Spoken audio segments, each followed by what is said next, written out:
So yeah, welcome to Chennai. What are your impressions so far? You know, I don't know India enough to know the difference between places.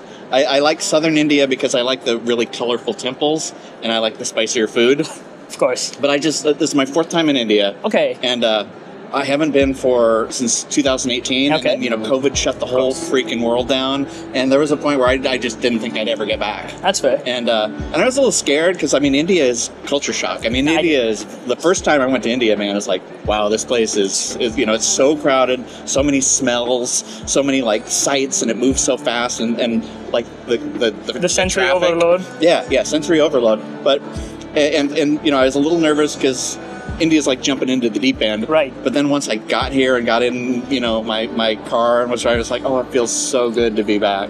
I get it. And everyone's so nice. Everyone's super welcoming and super I guess grateful to have comic book people here. Of course. I don't think American comic book people realize how great an experience. You don't understand, man. You guys need to go to India. I get it. Which is why, Dan, the other guest, he's been here 8 times. I've been here 4. The people who have come just want to come back again and again and again. Right. Okay, so it's your first time in Chennai. Yes. So yes. What do you think of the place so far? The food, the sights? So, I whenever I go this far, I like to stay a few extra days and just go on an adventure and see stuff. And I'm like, I'm gonna stay Monday, go home Tuesday instead of going home Monday. Right. I'm gonna see Mahabalipuram. Oh yeah, Mahabalipuram. Yeah. But they took me there. They took me there on Friday, which was wonderful. But now I have all the day tomorrow with Dan, the other guest. And I haven't seen the city yet. It's just hotel here. And so tomorrow, there's some temples and some buildings, and I'm just gonna rent a cab or a rickshaw and see all the city sights. Right. Okay. So I just want to talk to you a little bit about your work, if that's okay. Yeah. So you got your start, working with WildStorm with titles like Gen 13, yes, Thundercats. What was it like to did your research? I did my research a bit. Yeah. So. I came in, and I was 25 years old at the time, so that's 100 years ago. That's fair. And it was at the end of the boom. Right, the 90s boom. Yeah. They were selling millions of copies, and people were getting rich. And the speculator overload. Yeah, and it wasn't the same, but it was still... There was still a lot of money, and they'd lay down the credit card and let you go to the bar on Friday, and we'd go to Vegas. Right. And, it wasn't as crazy, but I was still there for the tail end of the craziness. And, right. I'm a 25-year-old. It's fantastic. Yeah.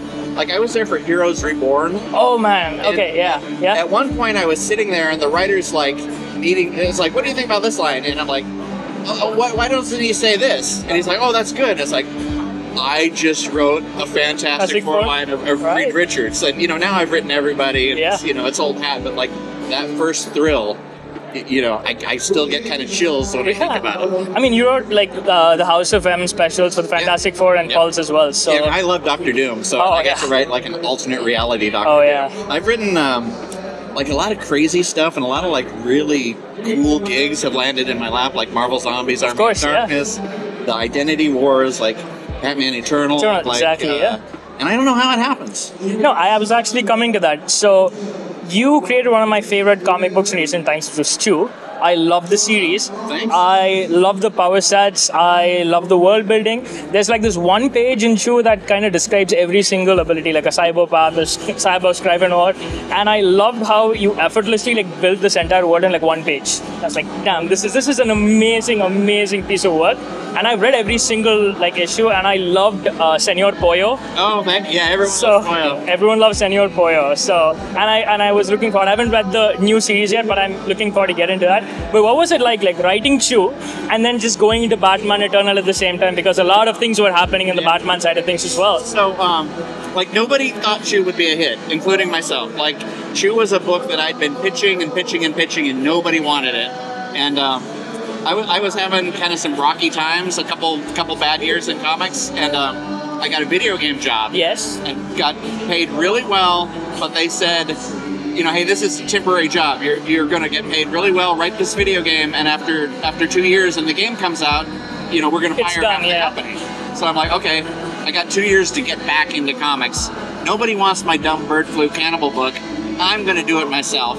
And it won't sell, but I'll be able to give it to editors and say, hey, you know, this is what I can do, hire me. And then, boom, it blew up. Like, no one was expecting it. And it just kind of became a phenomenon. And the best thing is, I own it. You know, it's like, you know, had somebody said yes when I was pitching it, I wouldn't own it. Plus, it's creator owned, and it's a huge deal these days. Yeah.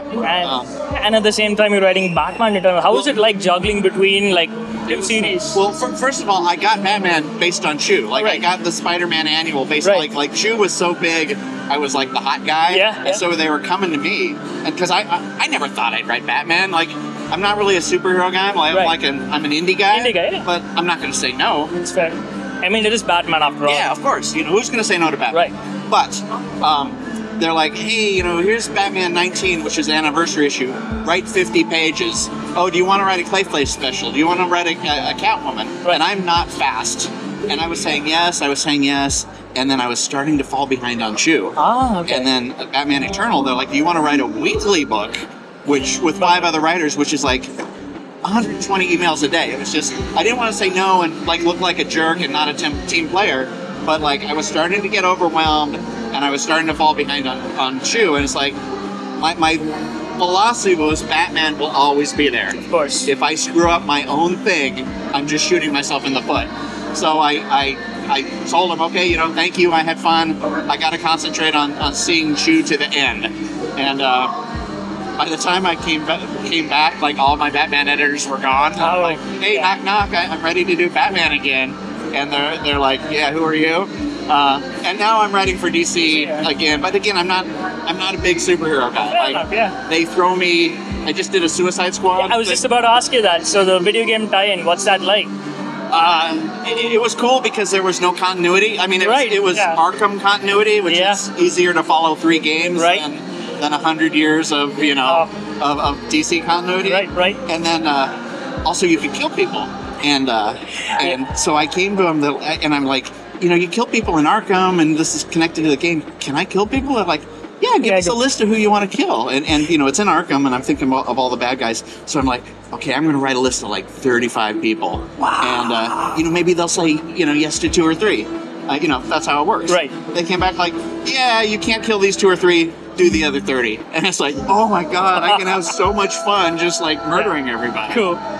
The problem, the one downside to it is the game kept getting delayed. Oh yeah, 2 years or something. Yeah, I wrote this thing like 2 years ago, and now people are asking me about story points, and I'm like, yeah, I don't really remember. No, that's fair. I mean, I'm actually looking forward to reading it when it comes out again, like when the trade comes out, because I don't like to wait. I like to like read the whole thing at one shot. I completely understand. So yeah, it was fun, and like it was really cool because it's like a battle royale in Arkham, and whoever wins, you know, becomes a Suicide Squad. But it started with a riot, and so I had to set it up, and I'm like, well, I got to use Batman in the first issue. And they're like, no, Batman's like tied up in the game and the continuity, blah, blah, blah. You know, use Robin. And it's like, come on, like, that's Robin's not Batman. Yeah. But you know, I'm hired. I'm working for someone. I have to do what they want. I'm like, look, I'm going to do it my way. I'm going to write it with Batman. I understand this is not what you want. I'm going to give it to you. And if you don't want it, I'm happy to rewrite it because I'm not doing, you know, what you asked. But I think I can show you how I can do it. And I did it. They're like, oh yeah, this works. We can use Batman. And then they trusted me. The rest of the... And we all know how that went down. So. Yeah. So it was fantastic because, you know, I went in professionally, like, you know, hey, I will rewrite this. No complaints. But let me try it my way. And my way worked. Thank you so much for talking to us today. Oh yeah, it was a privilege. I'm sorry, should I be looking at you or the camera? No, it's anything's fine. So that's all for today. Thank you so much.